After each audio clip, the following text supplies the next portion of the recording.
On September 16, 1999, the peaceful town of Spartanburg, South Carolina, was shaken by a senseless act of violence. Richard Moore, a young man struggling with drug addiction, walked into Nicky's Speedy Mart with the intention of robbing the convenience store. Armed with a stolen pistol, he confronted the store clerk, James Mahoney, demanding money. Fear and desperation hung heavy in the air as Mahoney complied, handing over the cash from the register. But the situation spiraled tragically out of control. A struggle ensued, and in the chaos, Moore fired his weapon. The bullet struck Mahoney fatally, ending his life and forever altering the course of Moore's own. Moore, consumed by panic and remorse, fled the scene with a handful of stolen dollars. The community was left reeling from the shock and grief of losing one of their own. The hunt for the perpetrator began immediately, casting a long shadow over Spartanburg. Little did anyone know that this single tragic event would ignite a firestorm of legal and ethical debate that would continue for decades to come. The weight of the law descended swiftly upon Richard Moore. Apprehended shortly after the crime, he was charged with murder, armed robbery, and possession of a firearm during the commission of a violent crime.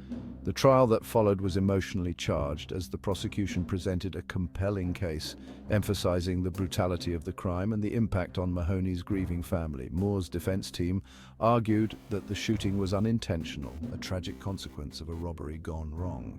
They painted a picture of a young man driven to desperation by addiction, not a cold-blooded killer. Yet despite their efforts, the jury ultimately found Moore guilty on all charges. In South Carolina, a state with a long and complex history with capital punishment, the death penalty remained a stark reality. The jury, faced with the gravity of Moore's crimes, delivered a sentence of death. Moore was sent to death row, his future shrouded in uncertainty and fear as he awaited the finality of his sentence. The legal battle was far from over. Moore's case, like many capital punishment cases, became entangled in a web of appeals and legal challenges. His lawyers, committed to exhausting every avenue of defense, filed numerous appeals, arguing for a new trial or a reduction of his sentence. They raised concerns about the trial proceedings, pointing to potential errors and inconsistencies that might have influenced the jury's decision. Central to their fight was the pursuit of clemency. Clemency, a powerful act of mercy, allows a governor to commute a death sentence to life in prison.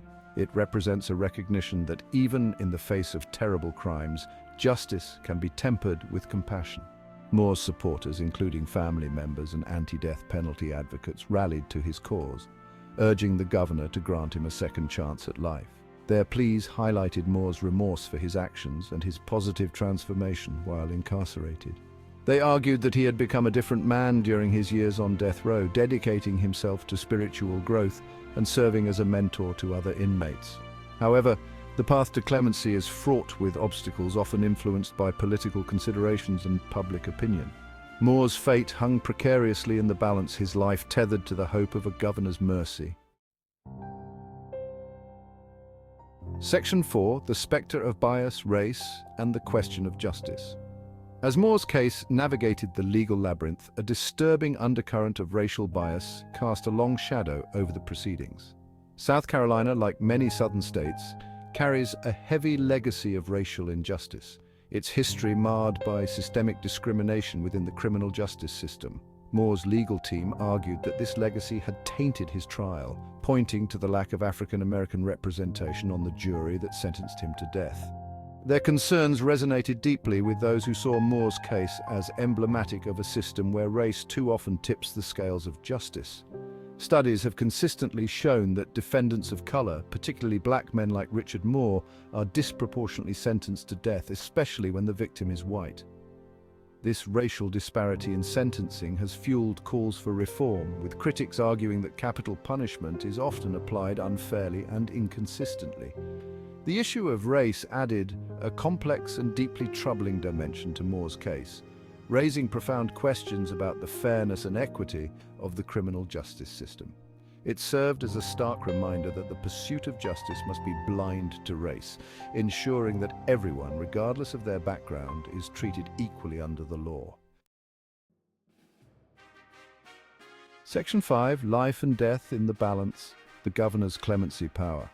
In South Carolina, the power to grant clemency rests solely in the hands of the governor. This immense responsibility, a matter of life and death, places the governor at the heart of one of the most contentious debates in modern society: capital punishment. Richard Moore's case brought this debate into sharp focus, as his fate became intertwined with the political and moral convictions of those in power.